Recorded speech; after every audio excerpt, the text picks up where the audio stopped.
Hello everyone. In this class, we are going to discuss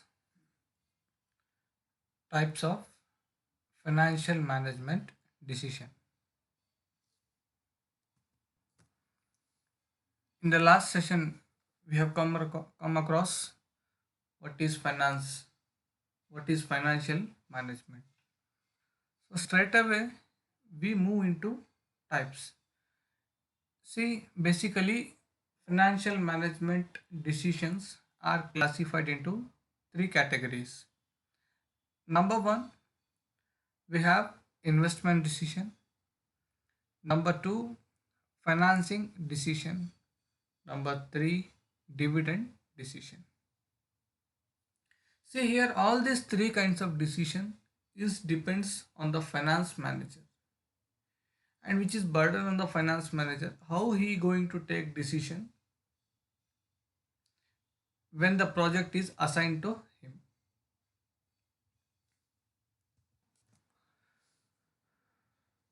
Here we have first one, investment decision. Investment decision is concerned with the selection of assets in which funds will be invested by a firm.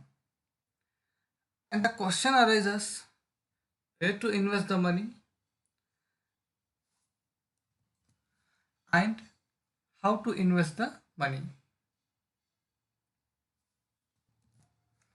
For example, if financial analyst, the company has assigned him a 90 lakh rupees project, and the question arises how he need to invest. He can't invest directly by just picking up lottery, and here the financial analyst can't take decision by its own because it's company money. If something goes wrong, there will be a bunch of loss the company have to face. To avoid the risk, here the finance manager has to invest in such a funds so that it will be in safer side. Whatever he has invested, it should be safe for the company, and for that he have to do carefully assignment of various project. Suppose there were 3 to 4 projects were there out of 90 lakh. If we bifurcate 90 lakhs into 4 projects, then he is little bit safe. Why? Because if one project goes under loss, remaining 3 will safeguard to him. So basically, under investment decision, finance manager has to take the decision where to invest and where not to invest. It depends upon him. So along while investing, he has to keep two factors. One is capital budgeting, another one is working capital management. Suppose if he is investing in the long term, then the such kind of decision will comes under capital budgeting. Suppose the investment they were making for short term, then will be call it as working capital management.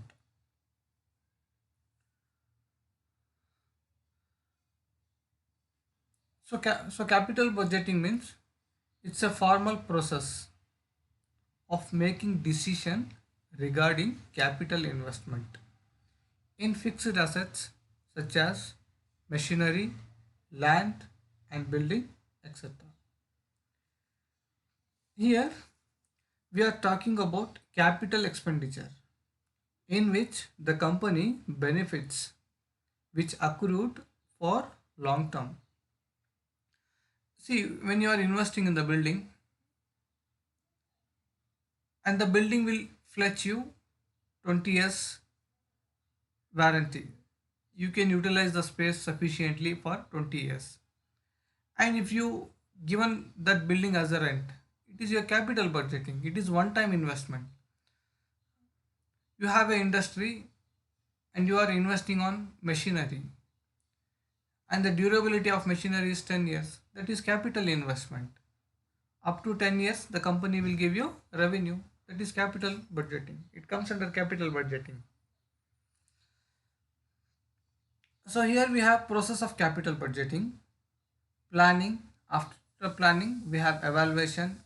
After evaluation, selection, and the last implementation. Here planning means what? Planning means it's a process of thinking about the activities required to achieve a desired goal. So here planning should be done carefully. Next we have evaluation. What is evaluation? Here we estimate the cash flows. For example, cost estimation, tax estimation, how much the company will incur expenses if they invested in capital budgeting, or how much the tax has to be paid to the government. All these things will come under evaluation. Next is selection. Out of two or three portfolios, the company will select one whichever they feel desire and the best one. Who will select? Finance manager will select. At the last, implementation. After planning, evaluation and selection, in the last stage they will implement, meaning they will invest in the particular asset. Next, we have working capital management. Here working capital management means the amount of current asset that a business has to maintain for its day to day. See, working capital is different from capital budgeting. Working capital management means a day to day expenditure. For example, a company has its capital the worth of rupees 10 lakh. The whole amount they will not invest all the 10 lakhs. They'll keep some amount as to meet the expenditure for day to day. For example, if the company has 10 lakh, they will invest 8 lakh among on the fixed assets. Remaining 2 lakh they will keep to run its business, to meet expenditure, to pay the salary, or to meet administration expenses for stationery purpose, etc. Next we have financing decision. What is financing decision? A decision which is concerned with the amount of finance to be raised from various long-term sources of funds. Suppose if the company wants finance to develop its business, what they have to do? Either they have to issue shares, or either they have to raise a debt or debentures. When they issue shares or when they issue debentures, in return what they will get? They'll get some amount, they'll get capital. By keeping that capital, the company can raise its funds. Here the question arises, how to raise the funds and what is the sources of funds available, and third one, and in what proportion we need to raise the funds. Once again I will repeat. Here the question arises, how to raise the funds and what is the source available, and in what proportion. See, we can raise the funds for long term. Here long term sources of funds means debt, equity, preference. If the company issues debt, debentures, the company will issue debt in the form of bonds. In return, the company have to pay interest to the debenture holders. If the company raises equity, then in return they have to pay dividend to its shareholders. Then if the company raises preference shares, then the company have to pay fixed dividend. Here we are talking about long-term funds. And the question comes into the mind of finance manager. In what proportion I need to raise the funds? Suppose if he allocates for debenture 30% and for equity 30% and for preference share 40%, total will be 100. He can't go with the lottery. It will be cost to him. So here he has to apply techniques, and the techniques can be EBIT, you have learned in the last semester, earning before interest and tax. While doing finance decision, he has to keep two more factors. Who? Finance manager. Here he has to keep three factors. One is cost of capital, next capital structure decision, third leverages. Here capital structure means the combination of capital from different sources of funds or blend of capitals. It means capital structure means, for example, out of 100%, 70% he is going for equity and remaining 30% he is going for preference shares. Structure of capital, on what percentage and how he is getting the funds from its stakeholders. That is called capital structure. The finance manager has to choose the best capital structure to raise the funds, or he has to select optimal capital structure. He should choose in such a way that the cost of capital should be minimum and maximum earning per share. The expenses has to be minimum and the earning has to be maximum. In such a way he has to select. For that he has to do EBIT analysis. When he do EBIT analysis, there he come to know what the expenses is getting and what is the dividend he might maximize per share. Next factor is leverage. Leverage means it's an investment strategy of using borrowed money, especially the use of various financial instruments or borrowed capital to increase the potential return of an investment. And leverage can also be refers to the amount of debt of a firm. And the last decision is the dividend decision. Here dividend means what? It's a gain for the shareholders, or the part of income which is given by the company to its shareholders. And dividend refers to that part of a profit of a company which distributed by its company among its shareholders. See, in case of dividend decision, here the company has precious decision.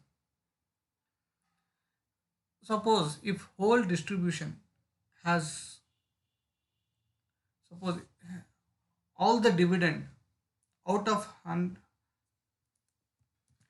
suppose if the company decides to distribute the dividend at whole, whatever the company achieved profit, to distribute whole to its shareholders, then there won't be growth for the company. If they keep all the dividend, the whole dividend, without distributing to the shareholders, then the shareholders will not show its interest again to invest. Here the company have to balance either 50-50. It depends upon their business and technique. Here the company will think, let it future become bright. All the companies will think their future want to be become bright. Hence they will adopt two factors in case of dividend decision. That is, one is dividend policy Number two is retained earnings. So what is dividend policy? Dividend policy is the policy of a company uses to structure its dividend payout to shareholders. They will form one structure, how much percentage to be pay among the equity shareholders and how much percentage of dividend to be paid among the preference shareholders. So here the government also gives guidelines to the company to pay dividend in this way, and the company has to follow. Here the main objective of dividend decision is depends upon the finance manager. He has to focus on the maximization of wealth of shareholders. Next we have another factor, retained earnings. Retained earnings means is the amount of net income left over for the business after it has paid out dividends to its shareholders. It can also be called it as invested back to the company for the growth purpose.